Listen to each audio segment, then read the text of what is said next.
겟세마네 동산에 올라가셔서 땀방울이 핏방울이 되도록 기도를 하셨습니다.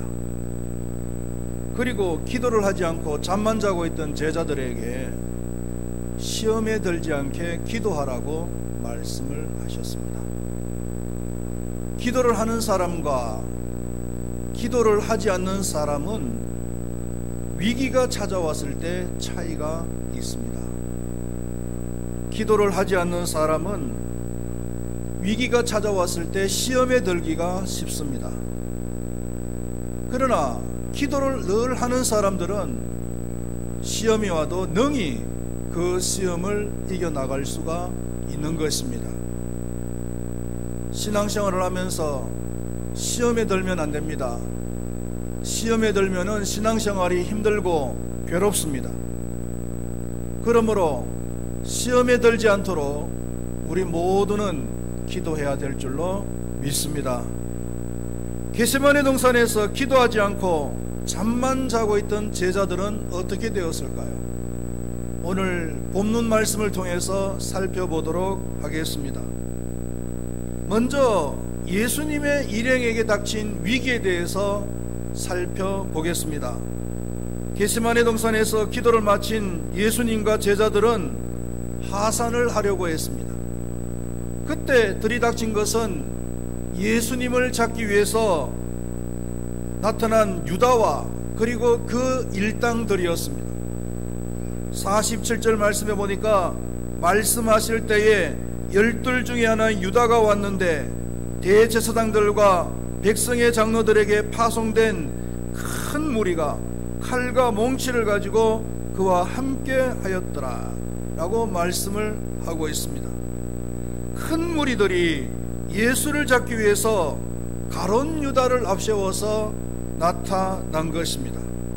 여기서 말하는 큰 무리들은 로마 군인과 그리고 성전 경비대 그리고 고용된 군달들이었을 것입니다. 로마 군인들은 칼을 들었을 것이고 그리고 성전 경비대원들은 몽치를 들었을 것입니다. 이 몽치라는 것은 우리가 평소에 잘 사용하지 않는 용어인데 설명을 해드리면은 나무로 만든 망치를 말합니다. 우리가 흔히 곤봉이라고 말을 하죠. 곤봉을 말하는 것입니다. 주로 경찰이나 아니면은 경비를 하는 사람들이 들고 있는 것입니다. 칼이 살상을 주 목적으로 하는 것이라면은 이 곤봉은 살상을 주 목적으로 하는 것이 아니라 상대방을 제압하기 위해서 소지하는 것입니다. 이들의 숫자는 큰 무리라고 했는데 어떤 주경학자는 약 200명 정도다 이렇게 주석을 달기도 했습니다. 캄캄한 밤에 약 200명의 무리들이 칼과 몽치를 들고 나타났으니 굉장히 무섭고 충격스러운 상황이었을 것입니다. 그렇다면 예수님께서 이 상황을 어떻게 대처하셨는지 한번 살펴보겠습니다. 일단은 예수님께서는 평온한 모습이었습니다. 야밤에 큰 무리들이 무기를 들고 예수님의 일행을 붙잡으려고 했을 때에 결코 평온을 유지하기 쉬운 상황은 아니었습니다. 더더구나 가룟 유다가 사인을 보내기 위해서 예수님께 다가와 랍비여 안녕하십니까 라며 가정한 입을 맞출 때는 아마 웬만한 사람이라면은 피가 거꾸로 솟아 올라가는 이런 감정을 느꼈을 것입니다. 아마 예수님께서도 평범한 사람이었다면은 유다에 대한 배신감 때문에 유다에 대해서 저주를 퍼붓는다든지 아니면은 아마 선제 공격을 가했을지도 모릅니다. 그러나 예수님께서는 전혀 그렇게 행동하지 않고 오히려 친구여 내가 무엇을 행하려고 왔는지 그대로 행하라고 태연하게 말을 합니다. 예수님의 모습은 올 것이 왔구나, 닥칠 것이 닥쳤구나 라고 하는 그런 모습이었습니다. 전혀 흥분되거나 두려워하는 모습이 없었다는 것입니다. 그리고 오히려 베드로의 흥분된 행동을 제지하는 것을 볼 수가 있습니다.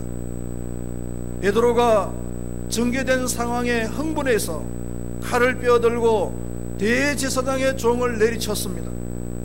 요한복음 18장을 보면은 이 사람의 이름은 말고라고 했습니다. 다행히도 베드로의 칼이 이 사람의 귀를 자르는 데 그쳤습니다. 그래서 예수님께서는 피를 흘리며 땅에 떨어져 있는 이 사람의 귀를 주어서 다시 붙여주면서 이것까지 참아라. 내 칼을 도로 칼집에 꽂으라. 칼을 가지는 자는 다 칼로 망하느니라. 이렇게 말씀을 하셨습니다. 어쩌면 이 상황 속에 베드로의 행동은 합리화시킬 수도 있을 것입니다. 정당방위라는 것이 있잖아요. 이 야밤에 큰 무리들이 무기를 들고 잡으러 왔단 말입니다. 그렇다면 거기에 대한 어떤 방어태세를 가하는 것은 지극히 정당방위의 행위라고 볼 수도 있을 것입니다. 이때를 위해서 베드로는 3년 동안 그 칼을 버리지 않고 칼을 허리에 차고 다녔는지도 모르겠습니다.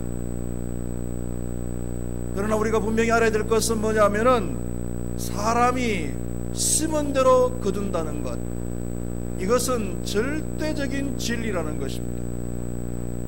칼을 휘두르는 자는 언젠가는 칼로 망하게 된다는 것. 예수님께서 우리들에게 가르쳐 주신 말씀은 악에게 지지 말고 선으로 악을 이기라는 것입니다. 악에게 진다는 말은 무슨 뜻일까요? 이 상대방이 나에게 악으로 대한다고 해서 나도 같이 악으로 대하는 것을 말합니다.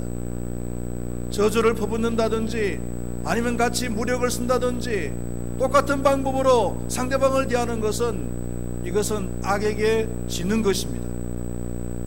그러나 상대방이 나에게 악으로 대한다고 할지라도 나는 상대방을 축복하고 나는 상대방이 줄일 때 먹이고 나는 상대방이 목마를 때 마시우게 하는 것은 이것은 악을 이기는 겁니다.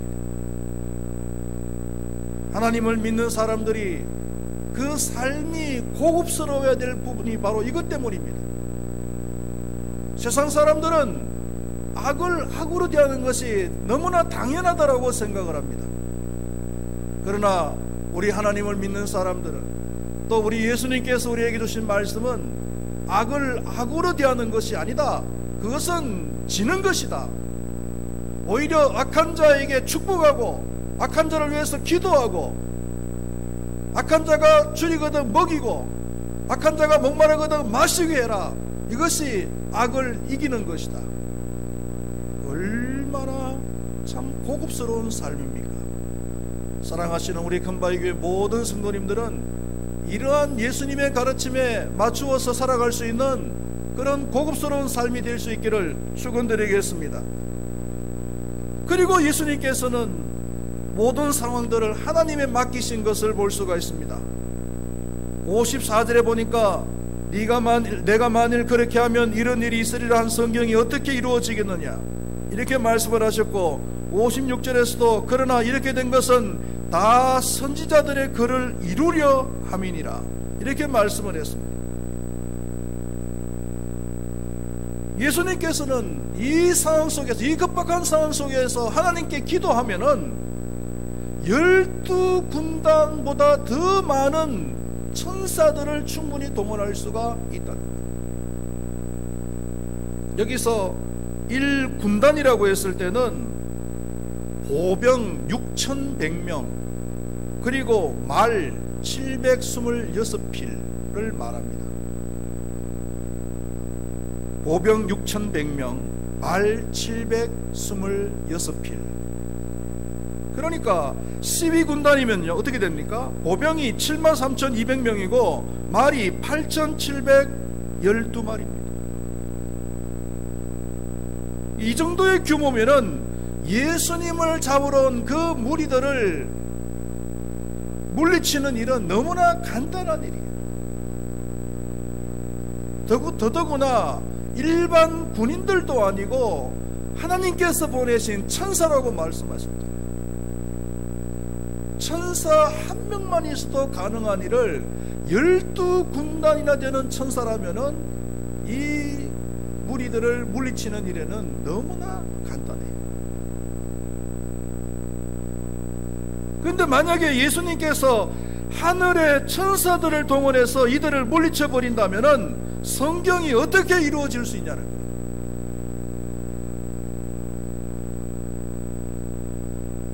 구약에 활동했던 선지자들은 예수님에 대해서만 109가지를 예언을 했습니다.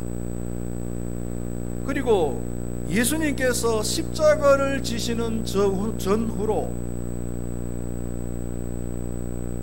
일어나는 그 사건들에 대해서는 총 25가지를 예언을 했습니다.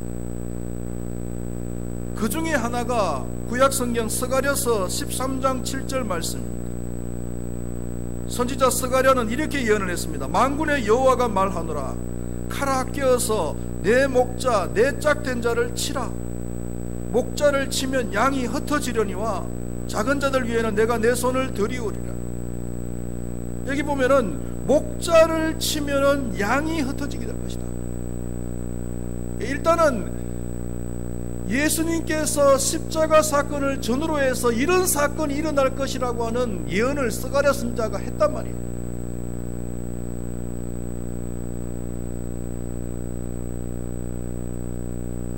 만약에 예수님께서 하늘의 천군 천사들을 동원해서 이들을 막아버린다면 이런 일이 일어날 리가 없죠. 예언이 성취가 된단 말이에요.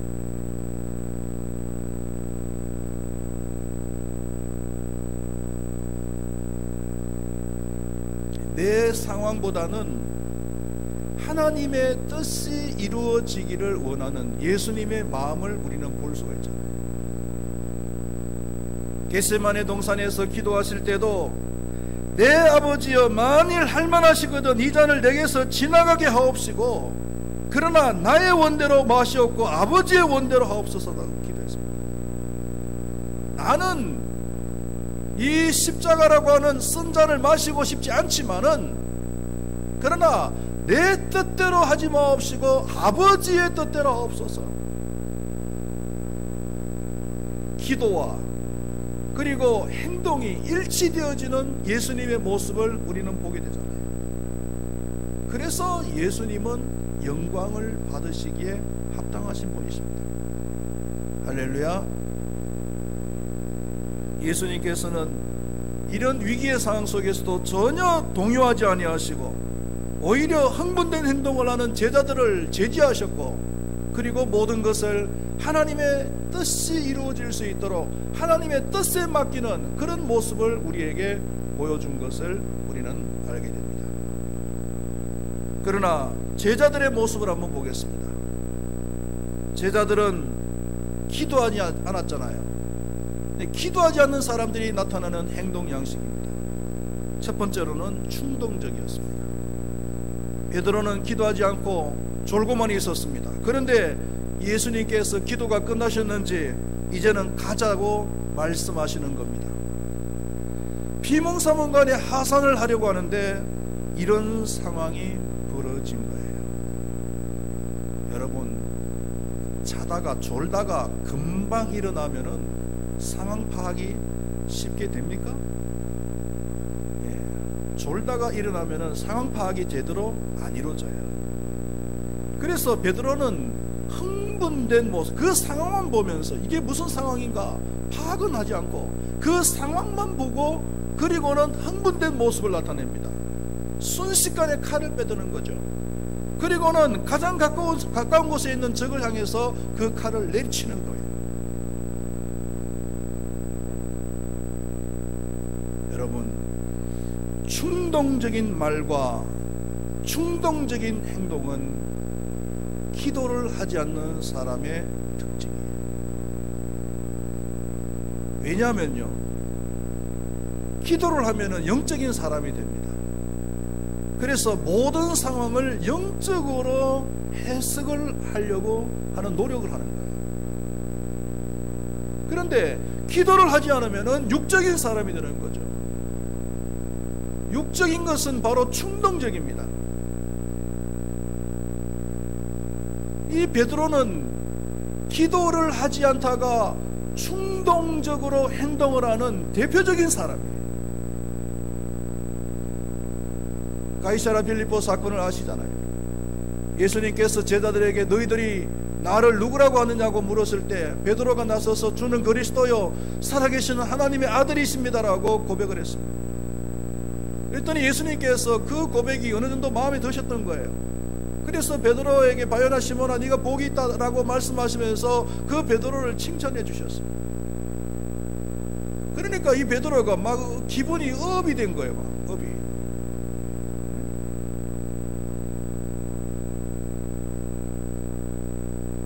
그러니까 예수님께서 그래도 그 대답을 들으시고 어느 정도 만족을 하셨던지 이제 지금까지 한 번도 하지 않으셨던 사실을 얘기하십니다. 내가 예루살렘으로 올라가면은 그리고 그 대제사장과 장로들에게 붙잡힐 것인데 고난을 받고 그리고 죽게 될 것이다. 그러나 3일 만에 다시 살아날 것이다. 그렇게 말씀을 하셨습니다. 그런데 이 베드로는 예수님께서 3일 만에 다시 살아날 것이다 라고 하는 것은 추호도 생각을 안 하는 겁니다. 그냥 붙잡혀서 죽는다는 말만 듣고는 흥분하고, 그래서 예수님의 허리춤을 붙들고 선생님 그렇게 하시면 안 됩니다 라고 하면서 예수님을 붙드는 거예요. 그때 예수님께서 베드로에게 뭐라 그럽니까? 사탄아, 네가 하나님의 일은 생각하지 않고 사람의 일만 생각하는 거야. 예수님께서는 이 땅에 오신 목적이 뭡니까? 고난받고 죽으시고 그리고 3일 만에 다시 살아나시기 위해서 오신 겁니다. 하나님께서 그것 때문에 예수님을 이 땅에 보내신 거예요. 어떤 일이 있어도 예수님은 그걸 하셔야 되는 거예요. 근데 그건 생각하지 않고 자기의 감정만 생각하는 거예요. 자기 감정대로 말하고 감정대로 움직이는 거예요. 그러니까 금방 칭찬 들었다가 그리고 금방 사탄아 물러가라 라고 하는 책망을 듣게 됩니다.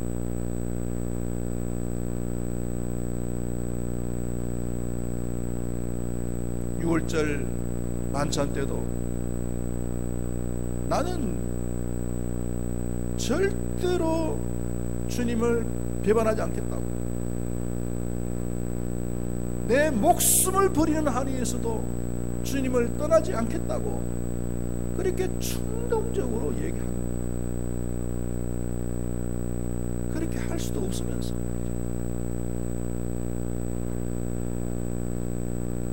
여러분, 신앙생활이 충동적으로 이루어지면 안 됩니다. 야고보서 1장 20절에서는 사람이 성내는 것이 하나님의 의를 이루지 못한다라고 말씀을 했습니다. 잠언서 12장 16절에서는 미련한 자는 당장 분노를 나타내거니와 슬기로운 자는 수욕을 참느니라고 말씀을 했습니다. 이 밖에도 성경은 충동적으로 감정을 드러내는 것에 대해서 금하고 있습니다. 시편 37편 8절에서는 분을 거치고 노를 버리며 불평하지 말라, 오히려 악을 만들 뿐이라고 말씀하고 있습니다. 분을 거치고 노를 버리며, 다 충동적인 감정이에요. 여러분, 신앙생활하면서 조금만 생각해봐도 될 걸 갖다가 생각해보지 않고 충동적으로 분을 내고 노를 바라는 거예요. 충동적인 감정을 드러내면 안 되는 이유가 뭐겠습니까? 첫 번째로는 잘 변하기 때문에. 우리의 감정이 잘 변하잖아요. 조변지석, 조석지변, 아침 저녁으로 변하는 것이 우리의 감정이거든요. 이 성숙한 신앙이라는 것이 뭐냐? 변하지 않는 거예요. 한결같은 신앙, 그 한결같은 사람이 성숙한 신앙, 어떤 면에서 보면. 그러나 자기의 감정에 의지해서 신앙생활하는 사람들은 잘 변해요. 잘 삐지고 잘 화를 내고.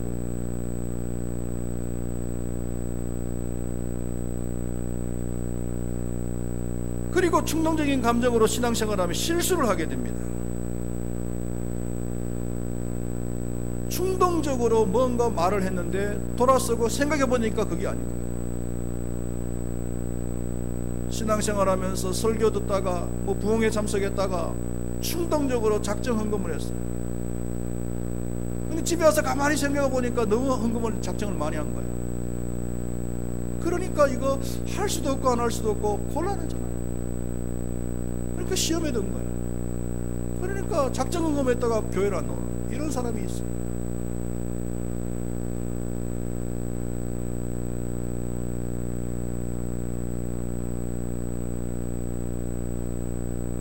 저는 원 식구가 3남 2녀입니다. 제 위로 형님들이 2분 계시고 누님도 2분 계십니다. 제 바로 위에 형님이 저보다 6살이 많아요. 근데 제 바로 위에 형님이 좀 성격이 굉장히 남성적이에요. 의리도 좀 있는 그런 스타일이고. 그래서 어릴 때 군대 가기 전에 늘 하는 얘기가, 저한테 하는 얘기가 뭐냐면, 남자로 태어났으면은 군대도 그냥 일반 이런 육군 가는 게 아니고 좀 남자다운 그런 군대를 갔다 와야 된다. 큰 소리 쳤어요. 그래서 어디로 갔냐면 공수부대를 갔어요. 이 공수부대를 가는 건 좋은데 가기 얼마 전에 그 동네 친한 친구하고 이렇게 만나가 얘기를 이제 했던가 봐요.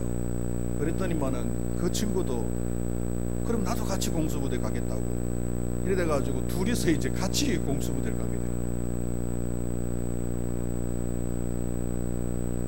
근데 훈련을 받다가요, 저희 형님이 훈련 도중에 많이 다치셨어요.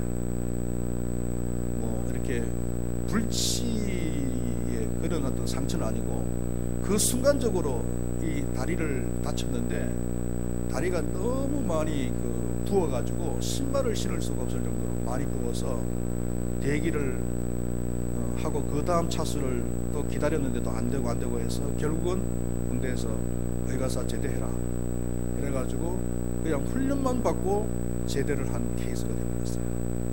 그러니까 친구 둘이가 같이 공수부대를 갔는데 정작 먼저 가겠다고 했던 사람은 제대를 해가지고 나와버리고 친구 따라갔던 사람은 그냥 혼자 남게 된 거예요. 그러니까 이 친구가 나중에는 후회를 많이 하는 것더라고. 보니까 휴가를 오면은 술을 먹으면서 막 울어요. 내가 왜 공수부대 가려고 했는지 모르겠다고. 이 공수부대가 힘들잖아요. 정기적으로 비행기에서 뛰어내리는 훈련을 해야 되죠. 그 다음에 매일같이 구보를 해야 돼요. 이 구보가 이게 쉬운 게 아닙니다. 매일같이 일정한 양의 거리를 뛰어야 되고, 그리고 정기적으로 하늘에서 뛰어내리는 훈련도 해야 되고, 이 공수부대가 굉장히 힘들거든요. 그러니까 나와서 나중에는 많이 후회를 하는 것을 제가 봤거든요. 그러니까 친구가 간다니까 충동적으로 순간적으로 같이 동요를 해가지고 나도 그럼 가겠다 라고 했었는데 그게 이제 결국은 후회를 하게 되는 일이 되어버린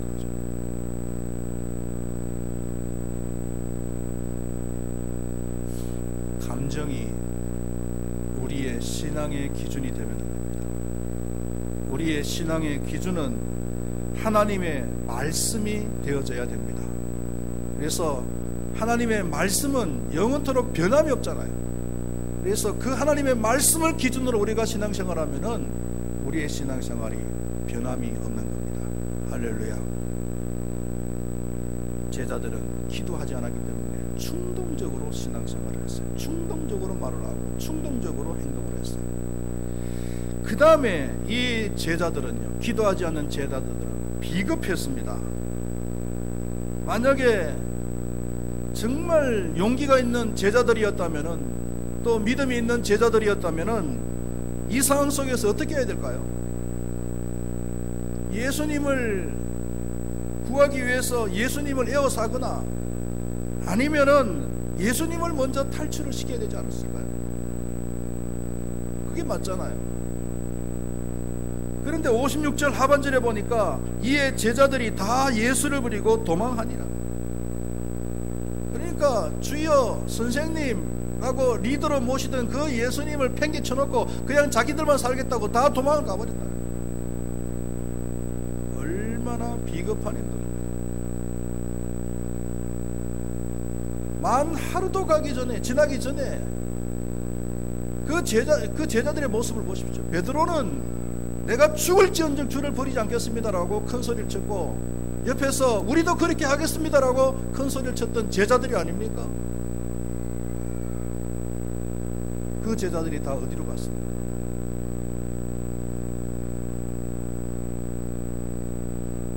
기도하면은 영적인 사람이 되니까요, 예수님이 보이는 거예요. 천국이 보이는 겁니다. 영원한 것이 보이는 거예요. 기도하는 사람의 눈에는 예수님이 보이고 천국이 보이고 영원한 것이 보입니다. 그러니까 이 세상의 것에 대해서는 담대해지는 거예요. 사람에 대해서 담대해지고, 물질에 대해서 담대해지고, 그리고 환경에 대해서 담대해지고, 심지어는 자기의 생명까지 대해서도 담대해지는 거예요. 그게 바로 기도하는 사람의 특징입니다. 그러나 기도하지 않는 사람은 육적인 그런 신앙생활을 하니까, 육적인 안목만 가지고 있으니까요, 돈이나 사람이나 환경에 대해서 비겁해지는 거예요.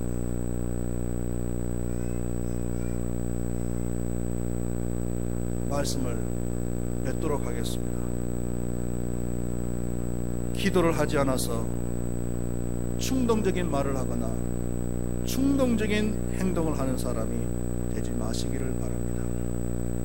비겁한 사람이 되지 마시기를 바라겠습니다.